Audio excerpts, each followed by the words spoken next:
Hello प्यारे बच्चे, आज शुरू हो गया है। कल हमने पढ़ा था मेल रिप्रोडक्टिव पार्ट, आज पढ़ेंगे फीमेल रिप्रोडक्टिव पार्ट।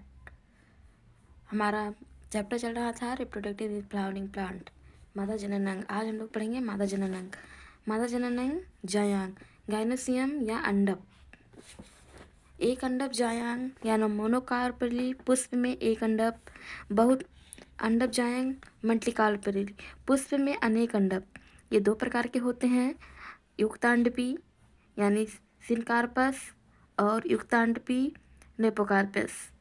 युक्तांडपी यानी सिनकार्पस में अंडप जुड़े हुए होते हैं। यहाँ देखिए अंडप ऐसे जुड़े हुए हैं, और युक्तांडपी पे अंडप जुड़े हुए नहीं होते, ये अलग अलग होते हैं। आप लोग देख सकते हैं। युक्तांडपी का उदाहरण है पेपेवर, और वियुक्तांडपी का उदाहरण है माइसेलिया। अंडप के भाग्य कौन कौन से हैं, तो हम लोग पढ़ेंगे आज अंडप के भाग्य। पार्ट ऑफ कार्पल, 3 भाग होते हैं, स्टिग्मा, स्टाइल, ओवरी यानी वर्तिकाग्र, वर्तिका और अंडाशय। तो हम लोग पहले बात करेंगे वर्तिकाग्र का। यह सबसे ऊपरी भाग होता है। परागकणों का अंकुरण, जर्मिनेशन ऑफ पॉलन। वर्तिका क्या करती है? वर्तिका वर्तिकाग्र व अंडाशय के मध्य होती है। अंडाशय, अंडाशय आधारीय फूला हुआ भाग, अंडाशय में बीजांड स्थित होता है। निषेचन के बाद यह फल का निर्माण करता है। पढ़ेंगे हम लोग बीजांड, गुर, बीजाणु, धानी। आप लोग को यहाँ हम एक स्ट्रक्चर दिखा दें। स्ट्रक्चर देख सकते हैं, तो यहाँ पर ये ऊपर वाला भाग जो है ये है चलाइजा। ये जो बीच वाला भाग है इसको कहते हैं अध्यवारण, अध्या आवरण, जो 2n होता है, इसको इंटीगुमेंट इंग्लिश में कहते हैं। और ये जो आगे वाला भाग है जो यहाँ देख रहे हैं, इसको कहते हैं बीजांड द्वार, माइक्रोपाइल। ये जो होता है इसको कहते हैं फ्यूनिकल यानी बीजांड वृत्त। और इसमें यहाँ एक जॉइंट होता है जिसको कहते हैं हाइलम। इसमें 7 कोशिका, 8 केंद्रक पाया जाता है। न्यूक्लियस इसके बीचों बीच होते हैं, जो यहाँ से आते हुए आते हैं। न्यूक्लियस बीजांड का है। एम्ब्रियो सैक, ब्रोडपोस। अब आप लोग देख सकते हैं यहाँ पर मैंने कितने अच्छे से एक्सप्लेन किया है। आगे वाला भाग क्या होता है? बीजांड द्वार, माइक्रोपाइल। और इसमें 7 कोशिका, 8 केंद्रक पाए जाते हैं। यहाँ जो जुड़ा रहता है आगे वाला फ्यूनिकल जिससे जुड़ता है इसको हाइलम कहते हैं। आगे वाला भाग चलाइजा होता है। ये दोनों जो जुड़े होते हैं इनको अध्यावरण इंटेगुमेंट कहते हैं। ये हमारे भाग हो गए जो हम लोग पढ़ रहे हैं। आगे पढ़ते हैं।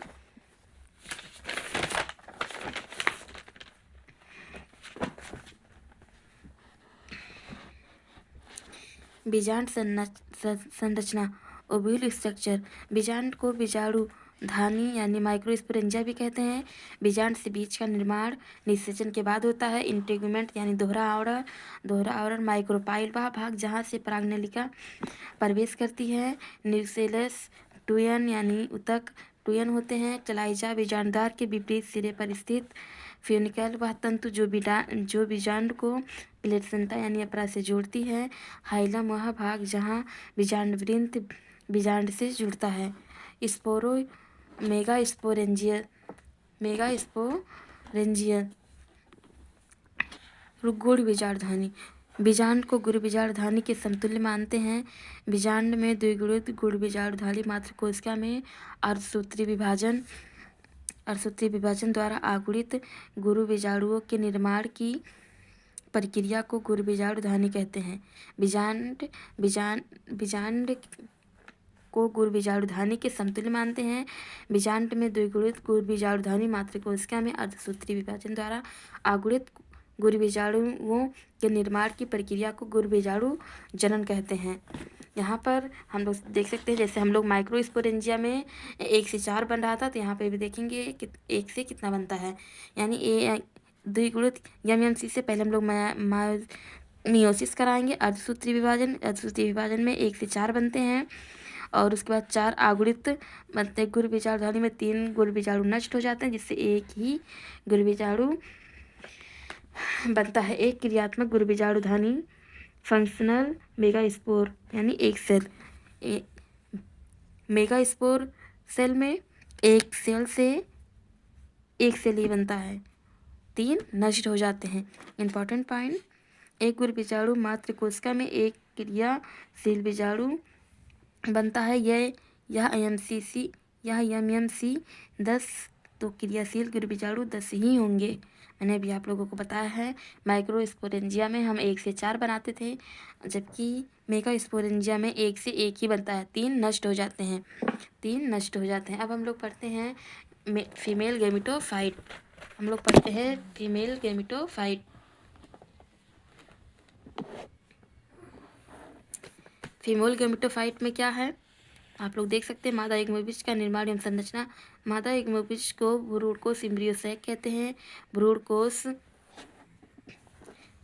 कोश में 7 कोशिका एंड 8 केंद्रक होता है। भ्रूण कोश का निर्माण क्रियाशील गुरुबीजाणुधानी में समसूत्री विभाजन द्वारा होता है।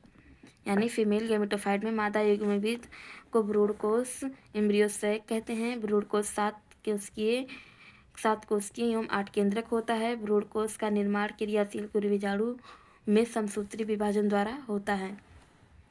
यहाँ आप लोग देख सकते हैं, हमने एक क्रियाशील गुरुबीजाणु लिया, उसके बाद उसमें एक समसूत्री विभाजन कराया। समसूत्री से विभाजन से 1 से 2 बने। सेकेंड समसूत्री विभाजन से 2 से 4 बने। उसके बाद थर्ड समसूत्री विभाजन 4 से 8 बने, और ये बाद में जाके एक अपने निश्चित स्थान पे चले गए। 7 सेल 8 न्यूक्लियाइड एम्ब्रियोसैक का निर्माण इस तरह होता है। अब हम लोग पढ़ेंगे एम्ब्रियोसैक। भ्रूण कोश एम्ब्रियोसैक संरचना। 7 सेल एवं 1 न्यूक्लियस। भ्रूण कोश का निर्माण बीजांड में होता है। भ्रूण कोश की कोशिकाएं देख सकते हैं। अब आप लोग को हम दिखा दें, यहाँ पर 2 एंटीपोडल सेल होते हैं, तीनों एंटीपोडल सेल होते हैं। बीच में ये जो हैं ये है न्यूक्लियस। नीचे 2 पाए जाते हैं सिनर्जिड सेल और एक ओव्यूल। एंटीपोडल सेल 3 सेल चलाइजा के तरफ होते हैं। पोलर न्यूक्लियाई सेल न्यूक्लियस के मध्य में अंड उपकरण एक एपार्टस। 3 सेल होते हैं, एक अंडाणु और 2 सहायक कोशिका कौन सी होती है? सिनर्जिट।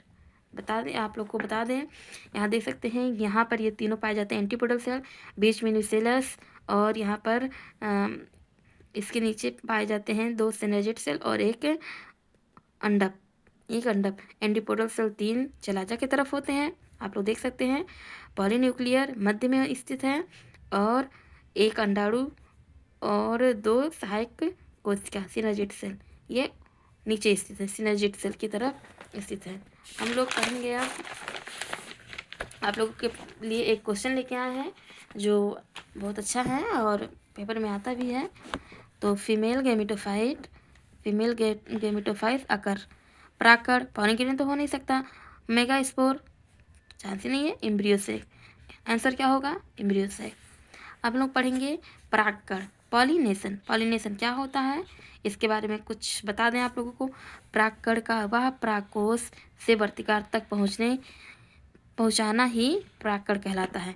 परागकण का परागकोश से वर्तिकाग्र तक पहुँचना ही परागकण कहलाता है। ये तो आप लोग जानते ही होंगे परागकण किसे कहते हैं, तो अभी फिर भी जान लीजिए, यहाँ से क्वेश्चन ये आता है, कभी कभी पूछ लेता है, तो अच्छी बात यही होगी अगर आप लोग इसको ध्यान में रखें तो क्वेश्चन आने के चांसेस हैं, तो आपका क्वेश्चन भी गलत नहीं होगा। पर अच्छे से अगर पढ़ेंगे तो परागकण का परागकोश से वर्तिकार तक पहुँचना ही परागकण कहलाता है। आगे पढ़ते हैं टाइप ऑफ पॉलिनेशन। परागकण के प्रकार। परागकण के प्रकार कितने प्रकार के होते हैं? 3 प्रकार। स्वायुग्मन, ऑटोगैमी, इसका मतलब ऑटोगैमी, चिटनोगैमी, जीनोगैमी। हम लोग 3 प्रकार के पॉलिनेशन पढ़ते हैं। हिंदी में क्या कहते हैं? स्वायुग्मन, सजातीय पुष्प परागण, परपरागण। अच्छी बात यही होगी कि अगर आप लोग इसको इंग्लिश में याद रखें तो ज़्यादा ठीक रहेगा, इससे आप लोगों को ज़्यादा सुविधा मिलेगा, क्योंकि इंग्लिश के नाम ज़्यादा आते हैं, हिंदी के नाम नहीं आते हैं। तो अगर इंग्लिश में याद रखेंगे तो प्रॉब्लम नहीं होगी कभी भी, तो यहाँ पर इंग्लिश के नाम ही याद रखें। स्वपरागण सेल्फ पॉलिनेशन, यानी ऑटोगैमी में और जिटनोगैमी में सेल्फ पॉलिनेशन होता है, जबकि जीनोगेमी में क्रॉस पॉलिनेशन होता है। अभी हम आपको लोगों को इसके बारे में बताते हैं कैसे होता है। आइए पढ़ते हैं ऑटोगेमी के बारे में।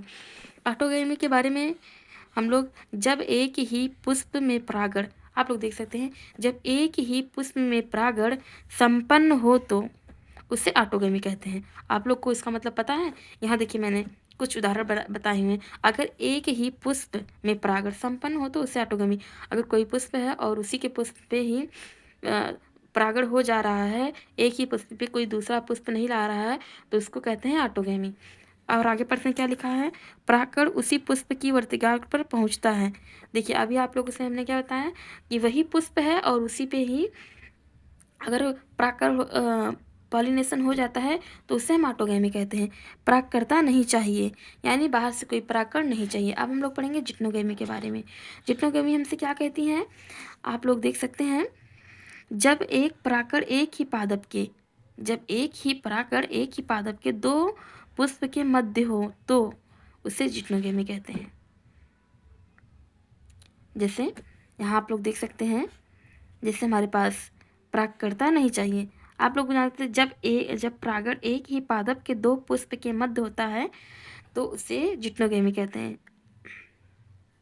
जैसे एक प्लांट है और उसमें मेल और फीमेल दोनों हैं, तो अगर मेल अपने ही जाति के एक ही पौधे से आके फीमेल से फीमेल के पास आके रिप्रोडक्शन कर लेता है तो इसको हम लोग जिट्नोगेमी कहते हैं।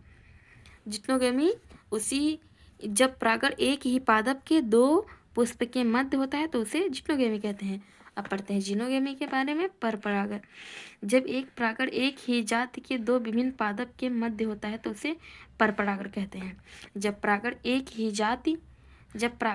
ही जाति के दो विभिन्न पादप के मध्य होता है तो उसे हम परपरागण कहते हैं। देखिए यहाँ पर मैंने एक पौधा बनाया है, दूसरा पौधा यहाँ पर परागकर्ता चाहिए, यहाँ पर परागकर्ता चाहिए। यहाँ देखिए एक पौधा यहाँ है और दूसरा पौधा यहाँ से हमें ले जाने के लिए, जैसे कीट हो गए, हवा वायु इसके द्वारा जाएगी। अब पढ़ेंगे हम लोग क्लिस्टोगेमी। आप लोगों को मैंने तीनों बना दिया। ऑटोगेमी में उसी पुष्प में होगा, जिट्नोगेमी में भी, और जीनोगेमी में परपरागण होता है। क्लिस्टोगेमी, क्लिस्टो आप लोगों को पता होगा, क्लिस्टो मतलब क्लोज, क्लिस्टो से याद कर लीजिए क्लोज फ्लावर वही होते हैं जो बंद पुष्प होते हैं। क्लिस्टोगेमस पुष्प में केवल ऑटोगेमी द्वारा परागण होता है। क्लिस्टोगेमिस में पुष्प में केवल ऑटोगेमी द्वारा परागण होता है। ऑटोगेमी, अगर आप लोग इसको याद करेंगे क्लिस्टो से क्लोज, ठीक है, तो आप लोगों को कभी प्रॉब्लम नहीं होगा और अच्छे से याद हो जाएगा। क्वेश्चन यहाँ से आते हैं, कभी कभी आप लोगों से पूछ लेता है क्लिस्टोगेमी और चेस्मोगेमी, तो तो आपको हम क्लिस्टोगेमी बता चुके हैं। चेस्मोगेमी बता दें। चेस्मोगेमी का मतलब क्या होता है? चेस्मोगेमी का मतलब होता है खुला पुष्प। यहाँ आप लोग देख सकते हैं चेस्मोगेमस पुष्प यानी फ्लावर, ओपन फ्लावर्स। यहाँ पर फ्लावर क्या होते हैं? खुले हुए होते हैं। इसका इम्पोर्टेंट क्या है? इसमें परागण किसी भी विधि से हो सकता है। आप लोग जानते हैं कुछ यहाँ पर परागण वायु परागण भी हो सकता है, यहाँ पर परागण वायु परागण भी हो सकता है, पर परागण भी हो सकता है, कुछ भी हो सकता है। मतलब आप लोग इतना तो जानकार हैं ही, तो आप लोगों का ये रिवीजन चल रहा है। तो आगे देखते हैं। तो इम्पॉर्टेंट पॉइंट क्या है? जहाँ क्लिस्टोगेमी और चेस्मोगेमी दोनों होता है, तो आप लोगों को क्लिस्टो मतलब क्लोज और चेस्मो मतलब खुला, यानी आप लोग ऐसे याद करते हैं चश्मा का ढक्कन क्या होता है? खुला हुआ होता है, तो इससे आप लोगों को याद हो जाएगा। इंपॉर्टेंट पॉइंट क्या है? ओसेक्सिस और कोमेलिन एवं बायोला ओक्सेलिस कोमेलिना एंड बायोला में, इसमें क्लिस्टो व चेस्मो दोनों प्रकार के पुष्प पाए जाते हैं। तो ये उदाहरण तो आप लोगों को जाहिर सी बात है याद करना है, क्योंकि यहाँ से क्वेश्चन बहुत ज़्यादा आते हैं। अगर आप लोगों से कभी पूछ ले क्लिस्टोगेमी और चेस्मोगेमी ये किस में होता है, तो आप लोगों को इतना याद रखना है, ओक्सेलिस कोमेलिना एवं बायोला में होता है। क्लिस्टो व चेस्मोगेमी दोनों प्रकार के पुष्प पाए जाते हैं। अब हम लोग एक दो टॉपिक और पढ़ेंगे, उसके बाद एक क्लास को एंड करेंगे, उसके बाद नेक्स्ट क्लास में हम लोग पूरा चैप्टर कवर कर लेंगे। परागकण के माध्यम एवं कारक, एजेंट ऑफ पॉलिनेशन। परागकण गतिशील नहीं होते हैं। देखिए यहाँ पर दो प्रकार के होते हैं, हमारे पास दो बायोटिक होते हैं, अजैविक कारक एबायोटिक एजेंट जैविक कारक, बायोटिक एजेंट। हम लोग एबायोटिक में क्या पढ़ते हैं, देखिए एबायोटिक में पढ़ते हैं वायु और जल, इसमें दो होते हैं। और बायोटिक में क्या पढ़ते हैं, कीट यानी इंसेक्ट और पक्षी, पशु, चींटी, चमगादड़, ईटीसी, यानी ये सभी परागकण को ले जाने वाला कार्य करते हैं। बायोटिक में आते हैं जीवित जंतु और अजैविक में आते हैं जैसे वायु और जल। जैविक में आते हैं इंसेक्ट, पक्षी, पशु, कीट, चींटी और चमगादड़, ईटीसी। इतना तो आप लोगों को याद ही होगा, बस आप लोगों को थोड़ा सा रिवीजन करने की ज़रूरत है ताकि पेपर के पॉइंट ऑफ व्यू से आप लोगों को प्रॉब्लम ना हो। यहाँ पर आज पढ़ते हैं हम लोग वायु परागण। सबसे पहले हम लोग पढ़ते हैं वायु परागण। वायु परागण पढ़ते हैं, उसके बाद जल परागण, फिर कीट परागण और फिर अन्न परागण पढ़ेंगे और आप लोगों को बताएंगे। वायु परागण एनिमोफिल, परागकण वायु द्वारा ट्रांसफर हो तो उसे एनिमोफिल कहते हैं। आप लोग को पता है वायु के द्वारा कैसे जब हवा चलती है तो तेजी से परागण उड़ के दूसरे पे चिपक जाते हैं जो चिपचिपे पदार्थ के रहते हैं, तो इस कारण आप लोग समझ सकते हैं। पुष्प परागण की विशेषताएं, कुछ इसकी विशेषताएं भी होती हैं तो उसको आप लोग पढ़ लेते। पुष्प आकर्षित नहीं होते, इसमें कोई आकर्षित वाला नहीं होता, केवल कीट परागण में होता है। और वायु परागण में ऐसा कोई नहीं होता कि कुछ आकर्षक तत्व रहें उसमें, तो पुष्प आकर्षक नहीं होते हैं। पुष्प में मकरंद यानी नेक्टर नहीं होता है, इसमें नेक्टर नहीं होता है। आप लोग को पता है मधुमक्खियों को नेक्टर बहुत पसंद है, तो यहाँ पर वायु का जिसमें पॉलिनेशन वायु के द्वारा होता है उसमें कोई भी नेक्टर नहीं पाया जाता है। परागकण हल्के, शुष्क एवं असंख्य होते हैं। ये असंख्य में होते हैं। फलदार वर्तिकाग्र यानी फेलेटिव स्टिग्मा, उदाहरण जैसे मक्का, गेहूँ, चावल। पर परागण में कौन कौन से आते हैं, मक्का, गेहूँ, चावल। आप लोगों को याद करना होगा। आप लोग जितना ज़्यादा प्रैक्टिस, जितना ज़्यादा रिवीजन क्लास देखेंगे उतना ज़्यादा ही अच्छा होगा। ये हम आप लोगों को विश्वास दिलाते हैं कि अप्रैल तक पूरा आप लोगों का रिवीजन क्लास दे देंगे, ठीक है। और आप लोग बस केवल मेहनत करें। एक क्लास को 10 मिनट में आप लोग 2 स्पीड में भी करके देख सकते हैं, लेकिन हाँ अगर अच्छे से आप लोग हर क्लास को देखेंगे तो जाहिर सी बात है आप लोग का रिवीजन होता रहेगा, और रिवीजन होता रहेगा तो आप लोग को पेपर में कोई भी क्वेश्चन टफ नहीं लगेगा और आप लोग अच्छे से पेपर को सॉल्व कर। मैंने आप लोग को ऑटोगेमी, जिट्नोगेमी, जीनोगेमी बताया, पॉलिनेशन बताया और क्लिस्टोगेमी, चेस्मोगेमी, एजेंट ऑफ पॉलिनेशन, वायु परागण अभी आज इतना ही बताया है।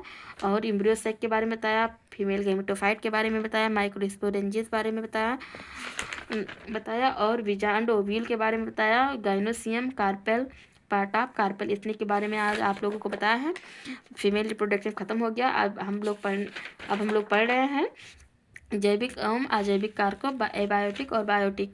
वायु परागण कल हम लोग पढ़ेंगे, कीट परागण, उसके बाद जल परागण, ठीक है। और आगे चलते हैं तो हम लोग आज यहीं पर क्लास एंड करते हैं थोड़े समय के बाद, और हम लोग मिलते हैं कल।